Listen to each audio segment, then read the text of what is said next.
Okay, welcome back everyone.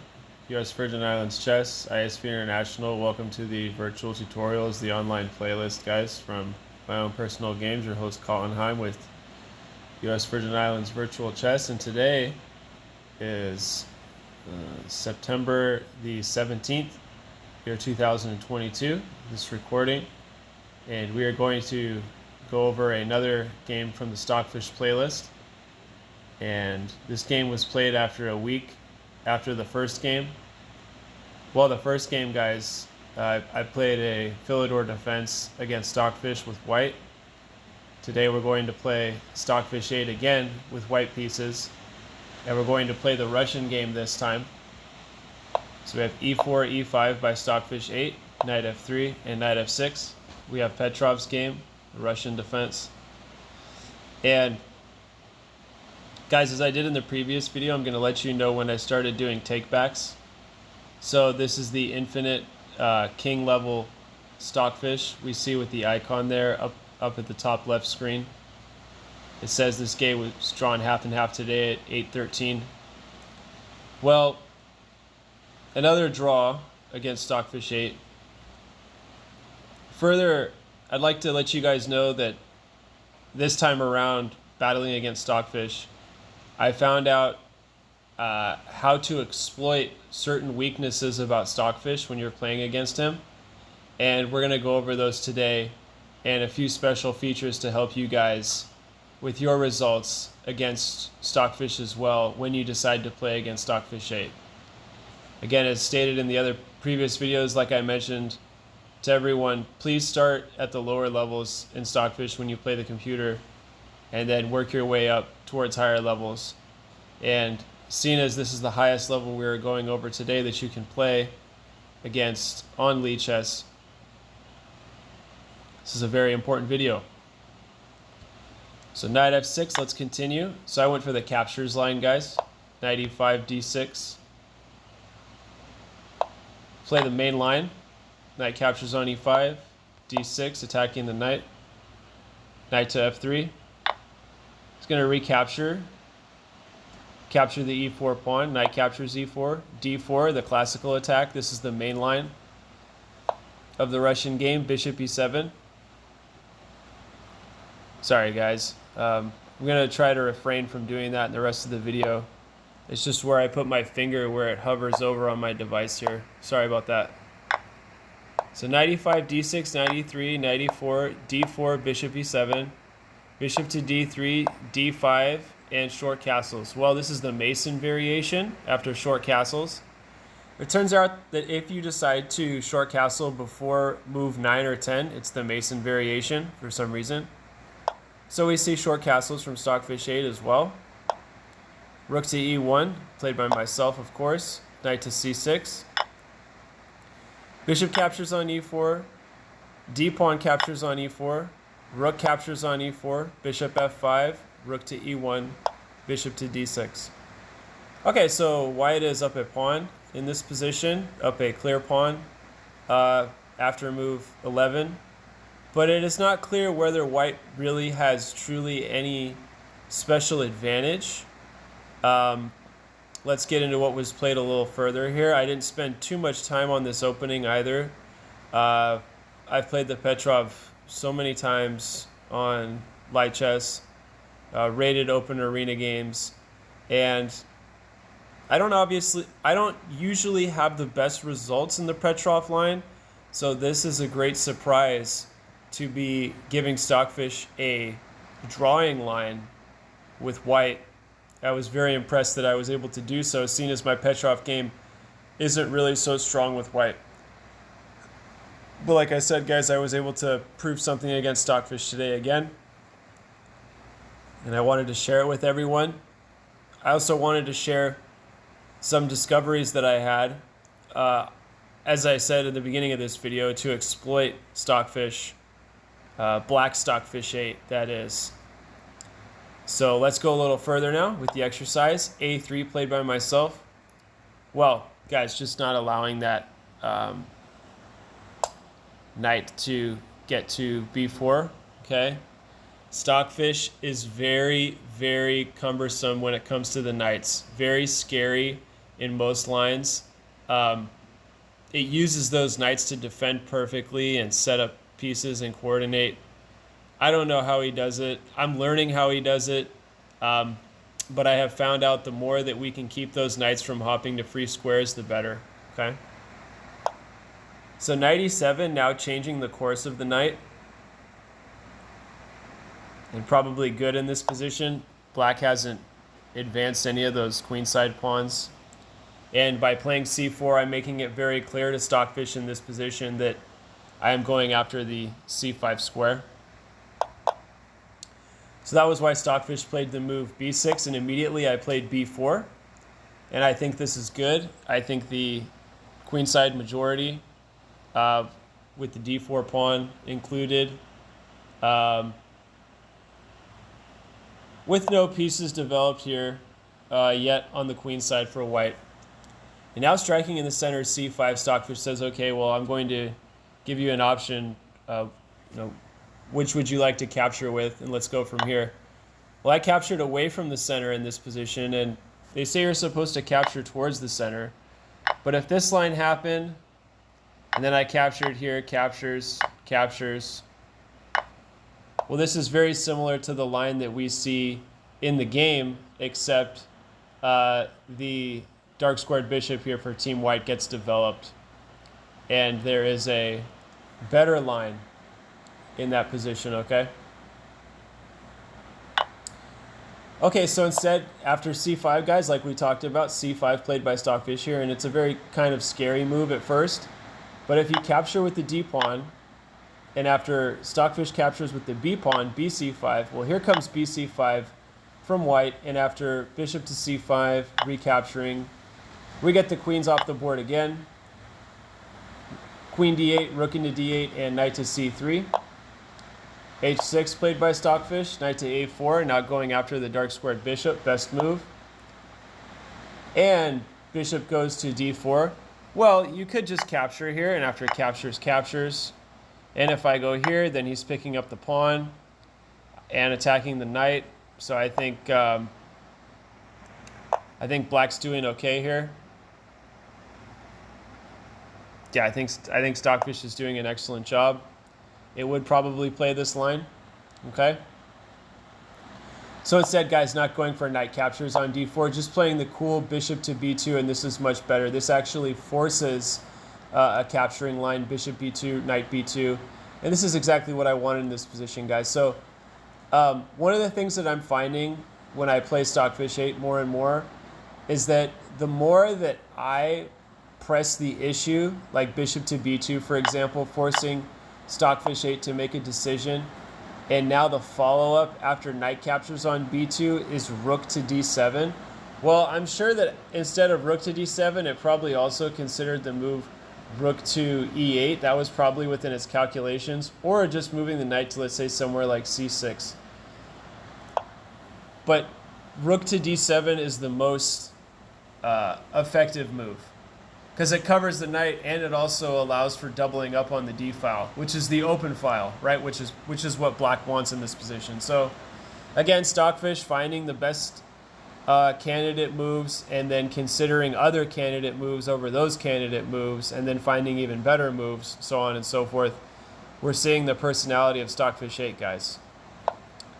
Rook to d7, h3. Now it's clear that I want to go after f5 bishop, okay? Bishop to e6. Knight e5, attacking the rook. And after rook goes to c4 now, obviously the c4 pawn is the target for Team Black and a weakness for Team White. So g4 now, rook to c1, putting more coverage to c4, the weakness. Knight to c6, all played by Stockfish in this position, guys. And there were no takebacks played up to this moment in the position. This is all just free natural chess, no takebacks against the infinite Stockfish. f4, king to f8, played by Stockfish. f5, going after the bishop. Bishop takes on c4, rook takes on c4, rook takes on c4, rook c4, and this is the position, guys, where I started making takebacks, okay? So we see, like the previous video, white is up a pawn, but in this game, we're going straight to the rook and pawn endgame after an exchange of minor pieces on the c file. And that was a much cleaner, much less stressful time that I had in this Petrov line as opposed to playing the Philidor Defense previously in the other game, guys. I had many more takebacks. In this game, I only had 1 or 2 takebacks at this part of the game at move 30, fortunately for myself. And let's continue with the rest of this rook and pawn endgame. Yes, guys, as mentioned, Stockfish is a grueling engine, brutal computer. Yes, you may be up a pawn in a rook and pawn endgame with kings, pawns, and rooks +1. Still doesn't matter, guys. He's going to put you through the hardships, even if you decide to defend perfectly. Here comes a5, king f2, yes, a4, king e2, g5. Well, a surprise move. I think g5 was another desperate move played by Stockfish 8 with black in that previous game. We noticed that that was a sort of level of desperation. I think that the computer itself kind of flips out and just starts throwing these moves out. And it's very apparent that at some points of the game, it literally doesn't know what to do. So as hilarious as it is, as strong as Stockfish is, there are moments where it doesn't know exactly what's best. Guys, the human's just going to take en passant here every time, and that's what happened. fg6, fg6, king to d3, rook to c7 now, rook to e4, rook d7, that comes with check. Well, I'm getting forward, obviously, guys. The weakness here is the a5 pawn. Now getting the rook up to e6, saying, well, I'm going to attack g6, h6, so on and so forth. Stockfish 8 says that's fine, I'll attack on h3, or a3 rather. I say, okay, well, I'll keep taking your kingside pawns, and now black has a passed pawn. I push g5, Stockfish plays g7, ready to go after g5. I play rook a6, rook a3, king goes after rook. Rook slides over to e3, rook takes. White is up a pawn, but this is going to drop here very soon. Marching the king towards Stockfish. Rook f5, g5 check. And just a series of checks here, pushing the pawn. That pawn will get eliminated here very soon. Pushing the king forward, trying to improve my position. Rook to b8, rook to g8, king to h6, rook h8, king g6, rook g8, king h5, rook h8 check, going back and forth. And this is a threefold rep. It's saying that I couldn't claim a threefold rep, which is quite interesting. Although the game continued, many more moves were played. Just instantly moving the king to the same squares, so on and so forth. And it wasn't until move 88 here very shortly that I just forced him to give up his rook, and that was it, guys. So second draw was Stockfish level 8 in the year of September, late September, year 2022. This was the second edition, the Russian game classical attack Mason variation against Stockfish 8. Infinite, no time control, and only a total of maybe 2 takebacks, I think. So shows my Petrov line is getting better, especially when I play the main line, classical attack. Bishop d3, d5, after bishop e7, short castles, rook e1, knight c6. And after bishop takes, just going back to e1, bishop d6, a3, good prophylaxis. Changing the course of the knight, knight e7, c4, b6, b4, and c5. dc5, bc5, bc5, bishop c5, queen d8, rook from a to d8, and knight to c3. h6, still no takebacks, knight a4. I knew instinctively what to do in this position. Now making Stockfish work for me, guys. Not capturing here, okay? Like we said, this was the star element of surprise, making complications. Now rook to d7 after 1 takeback or 2 takebacks, deciding to finally to defend on e7, okay? h3 now preparing g4 to go after f5 bishop. Bishop drops back to e6. Now knight to e5 gets a nice tempo on the d7 rook. Rook to c7. g4. Now desperate play, doubling up on the c file. Stockfish is registering that the c4 square is the weakest part of Team White's camp, and it needs to be dealt with immediately in this endgame.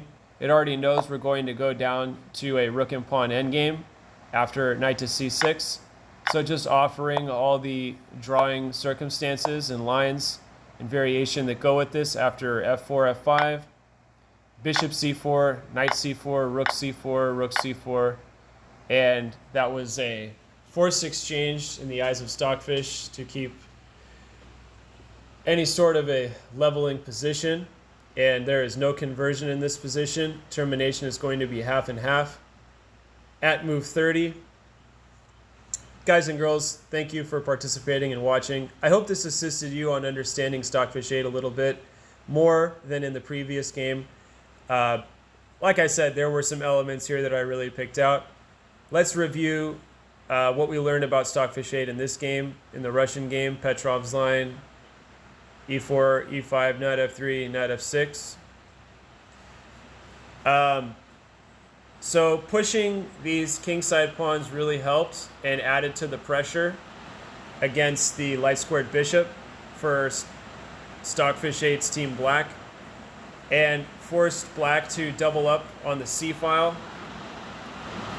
and make an exchange of minor pieces and pawns. And despite White being up a pawn previously, White is now not up a pawn, and the material is even, and the game is completely even as well. Well, we showed how to play this endgame, just defending the a3 pawn, and as Black pushes his a pawn, yes, a very desperate g5 and a hilarious move by Stockfish. Now attacking Stockfish's rook, checking me, walking to the side, taking the kingside pawns, now pushing my kingside pawns, attacking. Everything is coming up off the board, and my g5 pawn is also going to be coming off the board here very soon. Very shortly, could have taken with a rook, but doesn't, decides to go back, and then finally capturing. Okay guys, good luck with your chess online and over the board, and try to give Stockfish a hard time with your human games. Give some insight and some comments on what you think about how maybe we could defeat Stockfish someday together. I've seen some grandmasters online defeat Stockfish 8 in bullet games, ultra bullet games, but I'd rather beat it like more legitimately. So if you guys have any plans on how to beat Infinite Stockfish level 8, let's get together and use our resources. There's another draw here from Colin Heim, guys. ISV International, U.S. Virgin Islands International Chess, U.S. Virgin Islands Chess Federation. See everybody on the other side, and best of luck with your chess online and over the board. It's Colin, guys. See you on the other side with much more to come in the future. Take care, and bye-bye for now.